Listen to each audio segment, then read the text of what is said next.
Hey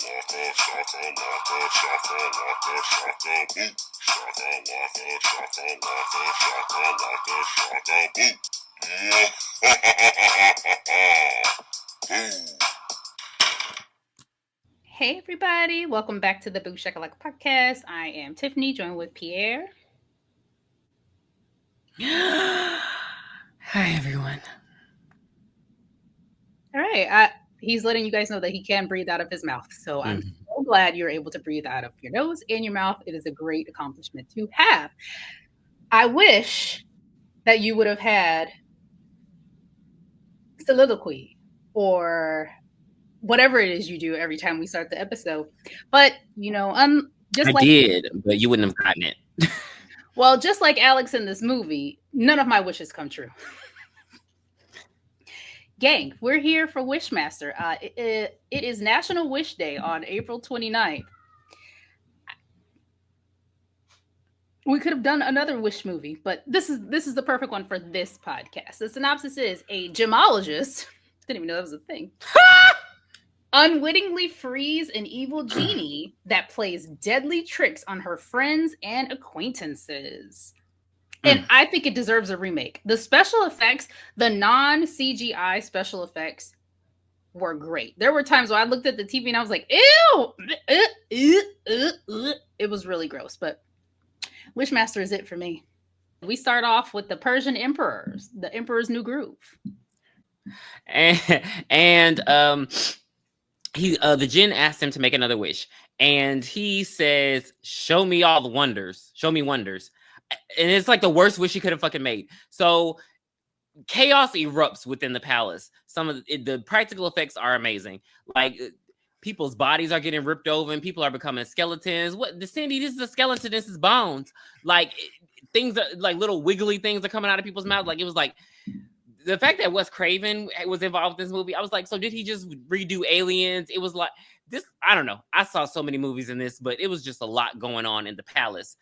The sorcerer of the palace is making his way on through as everybody dying, begging him for help. He don't help a damn person, even though you're a sorcerer. I didn't understand why. No spell, nothing. He go all the way to the chamber, and you know the emperor's like, "Hey, stop this!" And the djinn over there looking like a booger. A booger. And so he's like, you know, you can wish this all away. Just make your third wish. And the sorcerer's like, sorry, we got to recap what we just told the audience at the beginning of the movie. Don't do that because then he's going to unleash his buddies. They're going to come in. They're going to be dirty. They're going to get the whole house dirty. They're going to track in mud. You already know them people. They're going to knock over your vases. We're not doing it. So he grabs a fire opal and traps the djinn within it. And basically is a red jewel. And all is saved. We get no clarity. We do get clarity later. We're like right at the beginning. We're like, who, he, who? Oh, nope. Okay, it's present day America, and we see Freddie, Robert Englund. All of the like probably my Mount Rushmore of horror movie icons are in this movie. I only saw him and Tony. So who else are you talking about? What's his name? He played Freddy Krueger several times. Kane Hodder. You mean Jason? You do that. You did. Oh, you love doing that. You hate Kane so much. Which one? Who? No, you literally just said Freddy, and that's why Freddy was on the tip of my tongue. Yes, he was the I've never seen his face outside of the mask. Oh, you want to go? You want to get through me? He went through him. That. Oh, okay. But yes, so we're there, and Raymond Beaumont is Robert Englund's name, and he's supervising workers that are bringing over some statues. A statue of the Ahura Mazda over, but the crane operator, old raggedy ass Mickey Torelli, is drunk. He pouring his flask into a cup. Why are you pouring a flask into a cup? Because it's Fun Day Sunday. You're not like me when I go out to restaurants and they want to charge $25 for a drink and I flask that shit under the table when I ask for a strawberry lemonade. Now that makes sense, but Mickey, you already had the flask. What are we doing? But oops. He spills his drink when he tries to go grab it, and the whole box falls the fuck down, killing Beaumont's Robbie from Final Destination. Mickey Torelli is going to jail. Did he go to jail, though? We don't see him. Do we see him later when I go back to the docks? No. Wrongful death. But it was definitely a Final Destination 2 flashback because I was like, damn. But Either yeah. him or the yeah, agreed. So because the crate broke, that's when the jewel, like the statue broke, so the jewel slipped out of it. Now, why he put it in there, I didn't understand. Like, I guess to hide it. Yeah, I guess it makes sense. But I mean, he probably never knew that Americans would Americans steal their with grave rob. correct would steal their Ahura Mazda. And he probably thought it was safe there. So I mean, it makes sense. It was 1112. Like, girl, it's been 2,000 years. Oh well, it's been 1,000 something years. But it, like you said, somebody goes to steal it because this guy is dead, and you're like literally like, oh, a ruby, a opal. I'm out of here. Like, we see our main girl Alex, who looks old but young at the same time. She was a very interesting looking person. She over there playing tennis with Josh, and she friend zoned the F out of him. Like, Josh, you waited too late because it's like, and then he was real pushy about it. I was like, yeah, but and then she just broke up with the guy. Like, I don't know. It just seemed not the right time to be like, girl, I've always had feelings for you. And what is this? 16 candles? We grown. You should have never lied. I don't know how old they're supposed to be, but yeah, you're right. They're grown as hell. I mean, if he's in the lab with a white coat on, I assume you went to school for a long time. Maybe 30 at least. Like 28. I don't know. Yeah, 28 sounds real good. That's the usual age. But eventually the jewel makes it over to Regal Auctioneers, where Alex works. And she can't figure it out. And she's like looking under a microscope or magnifying glass, and she sees something in there. So she takes it over to Josh.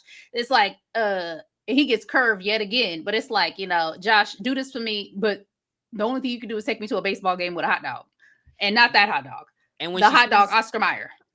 And when she sees what's in it, she does the traditional. We've all seen it with genies, lamps. Gotta rub it off. Oh, it looks smudged. Leave shit alone if it ain't yours. Stop touching on shit. So is that lore? Do you have to rub it? Does it have to be your hand rubbing it? Or like, what if you just use the terry cloth? Is that the same thing? That is an interesting question, and I hate you. But it's usually always you gotta rub it with your hand. Oh, okay. So the fact that she shimmied on her shoulder, I guess this is the first time I've ever seen that. But also be mindful, you guys.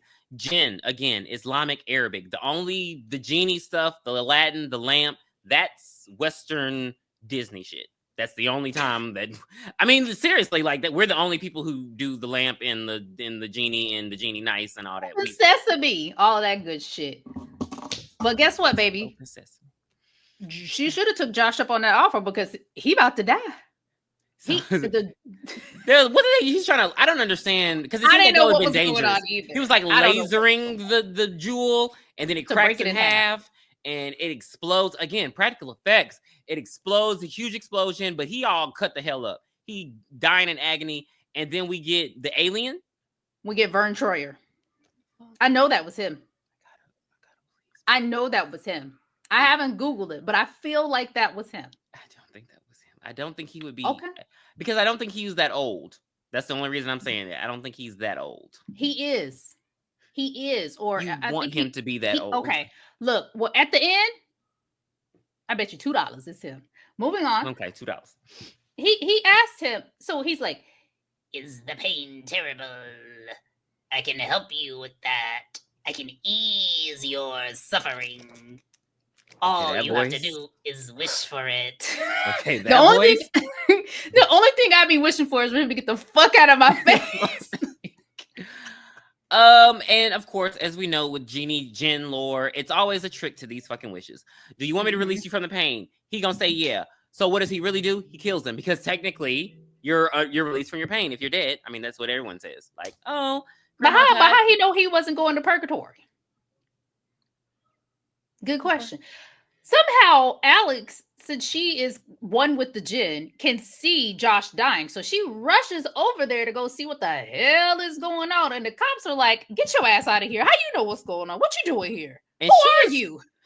I mean, because what year is this set in? Because she like real isn't it like 98? With these cops. Like she 98 forceful as hell. She like, I mean, I was like, damn, oh, they ain't gonna shoot her. White woman in danger. She makes her win, and it's like, oh, he was my best friend. He's dead. Baby, when I saw the lieutenant, I was like, not the daddy from Beauty and Black. Oh, is that who that is? Oh, Rico. wow, it Yeah, sure that's was. Rico, baby. It Rico sure Ross. was. All right. Well, he been working. Hello. And I ain't mad at it. But we see just like a bunch of random scenes. We see this homeless man cussing the fuck out of this girl that will not give him $1, bitch. And then the pharmacist, him and the pharmacist get into it. They start beefing. They're like, what's up? What's up? What's up? What's up? What's up? What's up?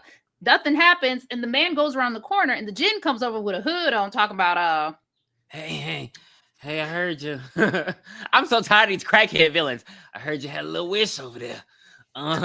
You really believe all that you were saying? He like, yeah, I want that motherfucker to die. He was saying all kinds of shit. He was cursing him out like this was the MC-17 movie. Fuck you, I hope you die, your skin crawl off, your motherfucking bitch, your mama ain't shit, you hoe, you dumb slut, all this kind of. I was like, oh my God. Mind you, this man has played a homeless character before. He played a homeless man in Baby Geniuses, and I saw your ass, and I know your ass. I don't know. you just admitted to the world that you watched Baby Geniuses. Ooh. I was a kid. What was I? No, you should have been. You should have known better. But this is really weird. He wishes that the pharmacist had cancer and dies, and then the pharmacist starts getting boils. And what cancer was? Skin cancer. I like that. But he falls out in front of the whole store. He was over there filling the prescription. The guy's like, "Damn, I just need my Ozempic. What you doing? Hurry up! Like, let's go. I got to go. I got to shoot. It's shot day." But Alex sees that too again. What is going on? I guess because she technically released him, she has this connection with him. Even though, I mean, she didn't really release him, she just rubbed on it. Really, he got released when the laser was. It was a little bit of a flaw in the design, but I get what they were trying to go with. She's like, it's like with Chucky, like, oh, he made first contact, so I got to follow Andy around. So he goes and he goes and finds a dead man. He puts his skin on so we can actually see the actor, because they was like, okay, this makeup's taking too long and I got shit to do. Okay. My wife is like, I'm taking too long on set. I got shit to do. So then we see he has a human face now. Baby, poor intern come in with the curly hair looking like he's straight out of the Nutty Professor. I was like, where are these white boys with these curly haircuts anymore? I do not see that anymore like I used to. After every generation, the black bloodline depletes. They say it only take one though. Well, two. I think if they say two and then it's gone. Yep. But yeah, he has such pretty hair, but he don't get to see his hair anymore because Jen take his damn eyes. I like it's just. What was the wish for that?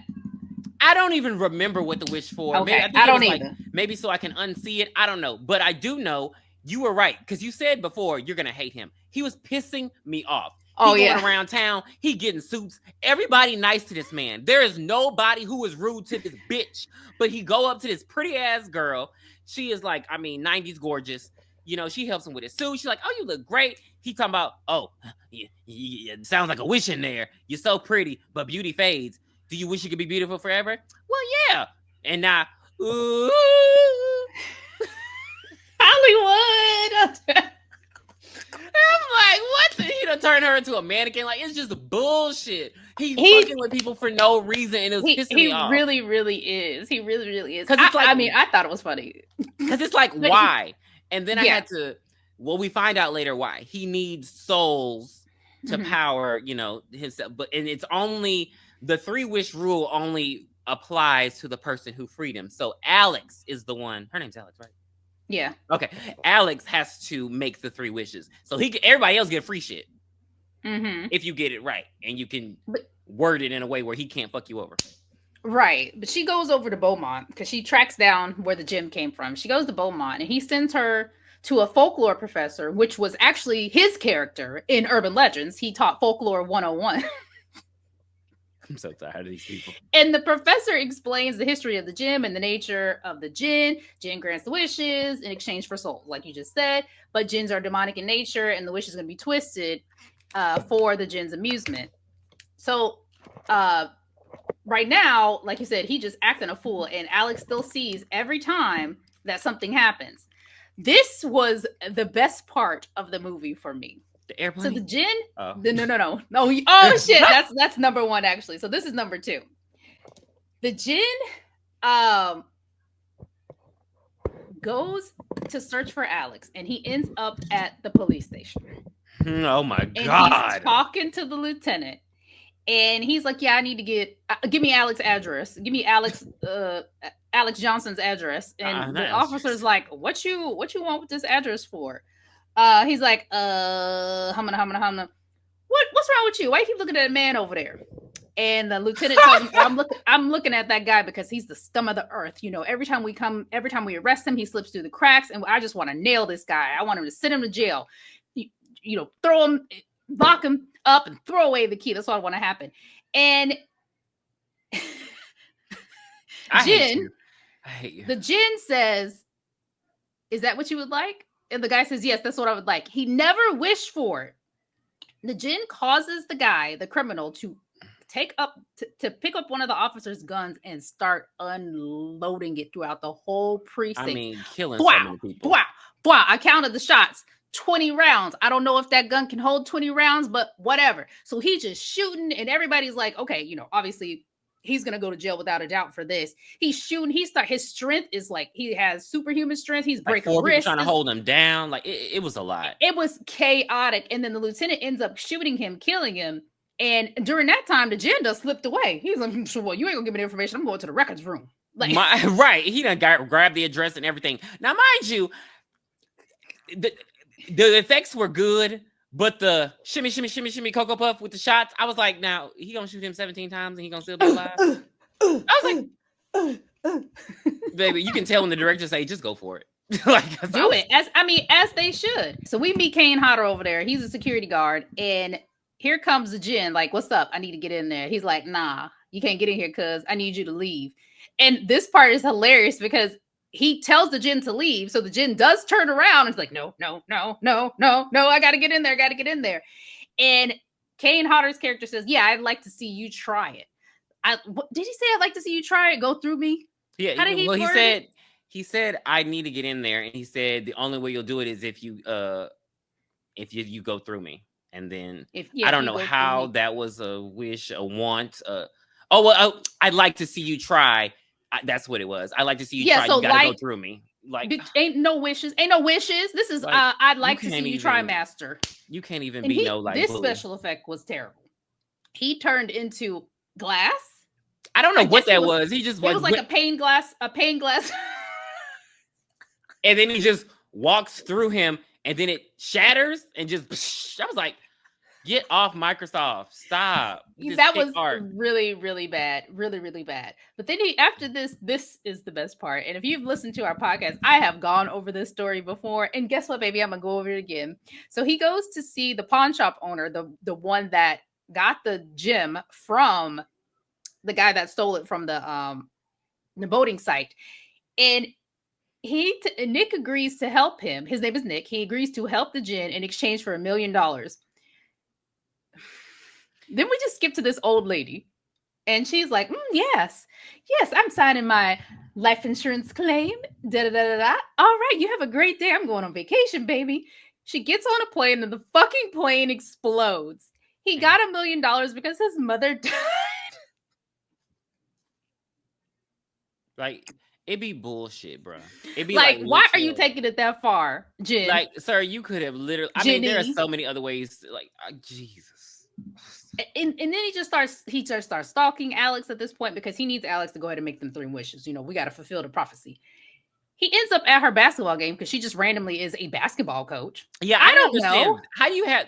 I mean, 2 jobs really with her profession. Like, does she need 2 jobs? So her niece is playing. So her sister's daughter is playing, right? Oh, so it's like, I'm coaching because so it's like a family thing. And then the sister is there and she's on her cellular phone. And he asks her, hey, girl, can I use your phone? And absolutely not. Not my anytime minutes. Are you crazy? It's not free till after 9. That costs, baby girl. I'm not doing that. But Alex sees. So she has been seeing the djinn in human form. His name is Nathaniel Demarest. She's been seeing Nathaniel Demarest in her visions. So she sees him at the game and she's like, oh no. Like at that point, I would have just ran up and socked him. Like, because why you here? Where do you have a kid playing? Police, hello? Because what are you doing here? But no, she goes back to the nutty professor and she starts to ask about, what's going on? I'm seeing these visions. And the nutty professor she's like, hey, would you like something to drink? Would you like to lay down? Are you hot?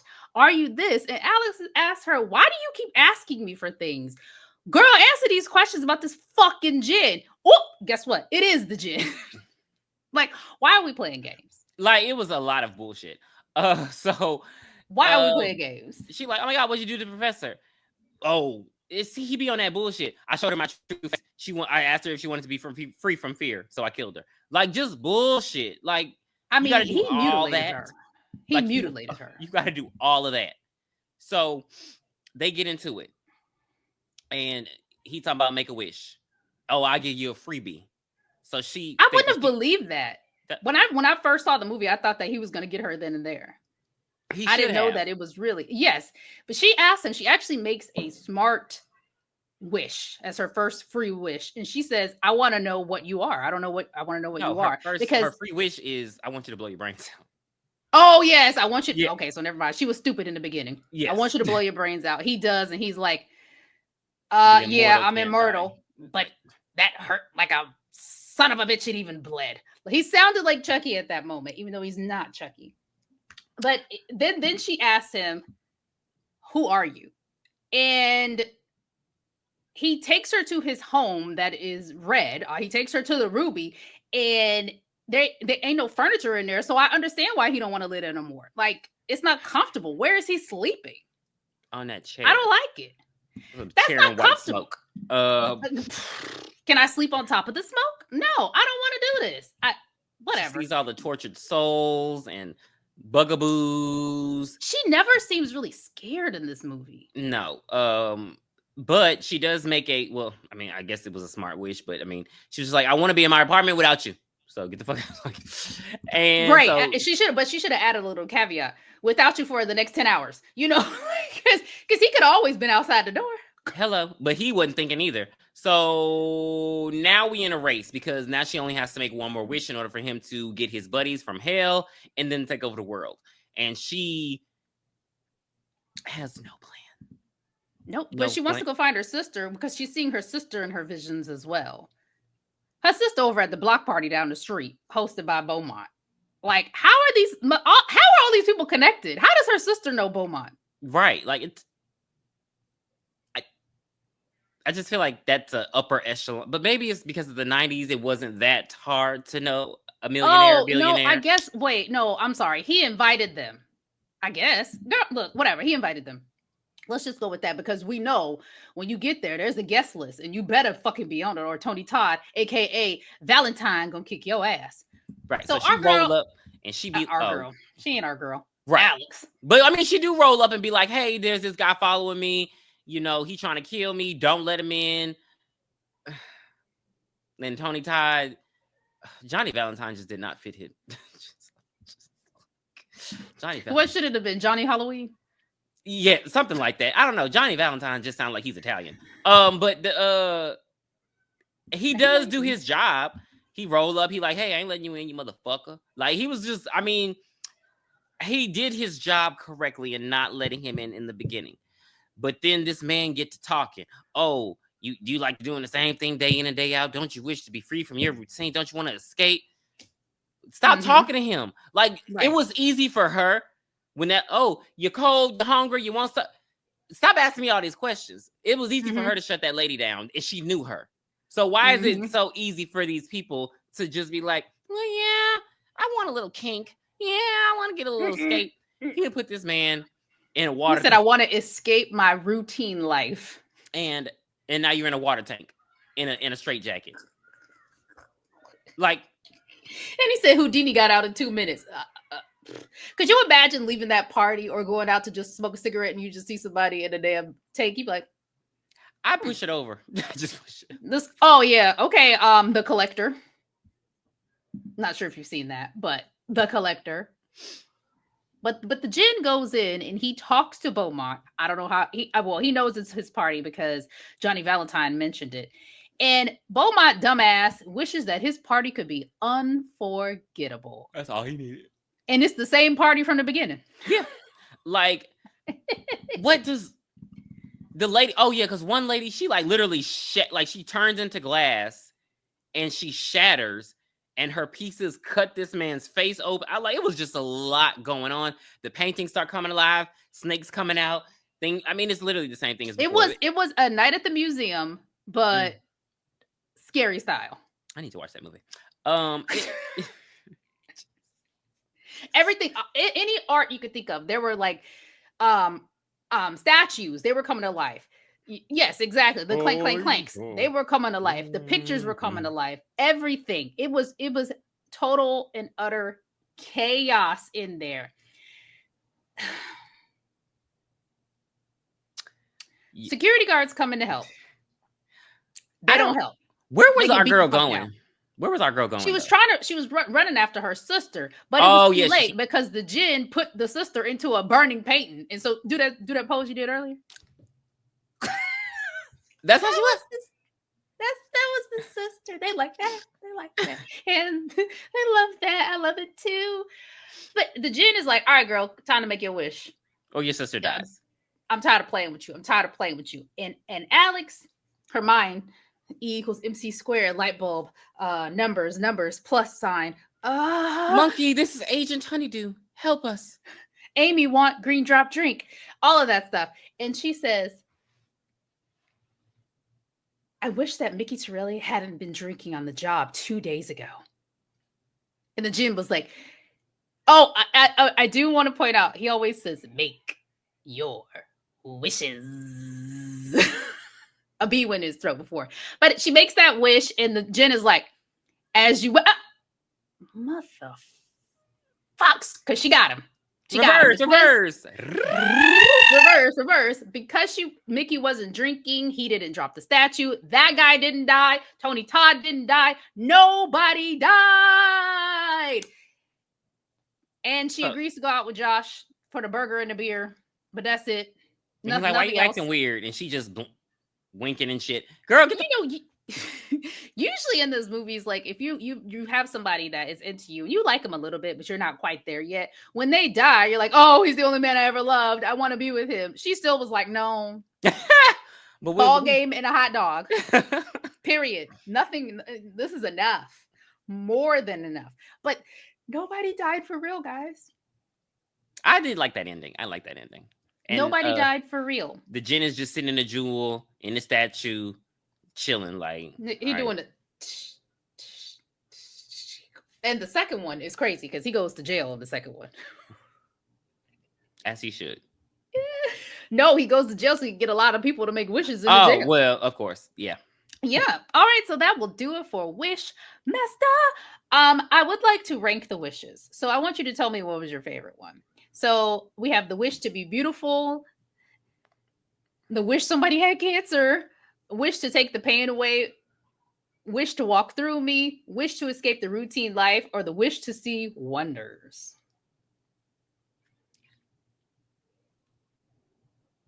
I don't know. My favorite wish was I want to find a wish reason to be a millionaire. I'm sorry, wish to be a millionaire. You forgot one. I want the one that the lieutenant. I want that one. The wish to like get the guy for something. I thought that was a good really one. It was excessive. It was just a good scene. It was like it really it was unexpected. Like for him to like do. the action was there. Mine, of course, is going to be the millionaire because what the hell are we talking about? Like, we done killed a mama on the plane. Like we took it so far, but we killed everybody on the plane. Actually, think about that. Final destination, baby. Think about that. Think about it. But yeah, I'm gonna give the djinn and his friends a 4. I love the second one as well. The second one is amazing. Moving forward, I don't remember the rest. I don't remember them at all. Maybe I should give them a go one day. But yeah, I like the special effects. They reminded me of like the 80s special effects, just really good. They spent time. They had some good people. I even saw Tom Savini there, and he was like the special effects guy of the 80s, 90s. He probably was working. But yeah, so I definitely give it a 4. I like the story. the djinn was creepy as the djinn and as the man that he turned into. And he makes a reoccurring. I mean, he comes back for the second one as well. So yeah, 4 for me.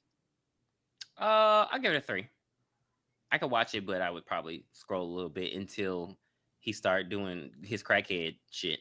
So it was surprisingly good. I think what really drove it home was the practical effects. I didn't really too much care about Alex and her being psychologically unwell and all that shit. Like, girl, she was doing a lot of.